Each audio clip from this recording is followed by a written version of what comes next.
Magandang buhay po sa inyo mga kahabi. So ito po yung nasa video natin na niresin natin. So kung titigyan nyo, akala nyo po ito'y tapos na. So hindi pa po dyan yan nagtatapos. So dito po, bibigyan ko po kayo. No? Ito po ay i-repair pa natin. Itong gilid po na to, yan makikita nyo may uka. Ito po kasi yung uka na yan, alam nyo po ba, na hanggang loob po yan, hanggang dito ay uka. So sabihin, ito pong area na to, sa ilalim ay uka po yan dahil sira. Ibig sabihin sa tanda na nung kahoy. Ngayon, ang ginawa natin sa resin, ibabaw lang po ang nilagyan natin. Yan po, ibabaw. Ayan, makikita nyo po yun. No? Then, yung kabila po na yan, ukha rin. So, binlock resin na natin yan. So, ang ginawa po natin dyan na remedy, ito po ay nilagyan natin ng simento.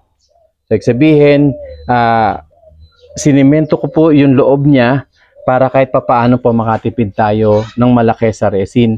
Kasi, sa kapal po nito, kapag po ito ay niresin natin lahat, baka po yung 6 hanggang 10 litro ay maubos po natin. Na nasa loob lang at hindi naman siya pakikinabangan o hindi makikita. Kaya po bagamat may kakayahan ang ating client na bumili ng resin, pero yung atin pong malasakit kasi ay nandun din. Na kahit papaano ay makatipid. At the same time, magkaroon tayo ng options na lagyan ng ilaw ang loob para mas maganda.